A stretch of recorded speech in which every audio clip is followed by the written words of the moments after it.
Hi, Dyslexic Genius here, Brad Hurt. I'm back on the Edison Home suitcase models, and I finished both motors. On my left here is the 1896, and on my right is the 1800. So let me 1900. 1900. Let me show you the differences. First, we'll do the early one, and then this is the later one. The early one, extremely early. They have brass weights on the governor. And the bearings on these, my angel can focus in. You can see this has a taper.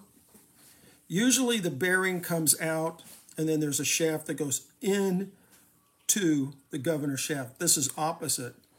The pinion of the governor goes into the bearing. That's one of the big differences.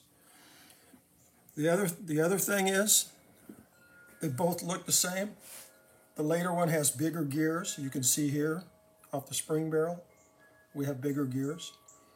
And this one's a little bit noisier than this one, and I think it's because of the gears. The other thing you can tell is the early one here, this is the belt tensioner. This is all in brass on the very early homes. Also, the on-off switch is different. It's shaped like this. Later, we have the felts. And later on their belt tensioner, this is all steel, and we have a ball. You can see the difference in the belt tensioner pulley right here. This one's flat. This one has a groove in it for the belting. Also, the later one bolts up with suspension springs like this. The early one comes together with these little brass pieces, and this screws in from the top. And then underneath there would be a little bit of rubber, meaning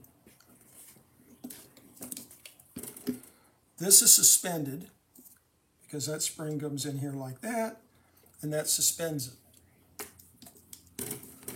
On the later ones, this piece here, whoopsie, Brett, comes up from the bottom like that, and the screw comes in. I'll put a piece of bicycle inner tube under here for cushioning to quiet the machine down. Also, the pulleys are totally different. The early one has the cast iron like this, very beautiful casting. The later one have this pop metal pulley on them.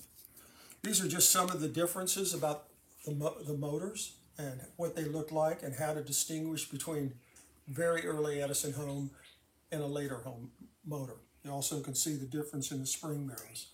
I will say one thing before I finish up. This spring kicked my butt. I had the spring out 2 or 3 times because the spindle shaft, the spring barrel shaft would not hook up to the spring, and I had to hook it up and then pack the spring barrel with a whole end plate and gear assembly to get it in place. But one nice thing about after doing all this work on this thing, this one took 4 turns to start. That one takes 1. Something about the better machining, I think, in early homes than the later ones. This one just fires right up. I love this hobby, and that's my tip for the day.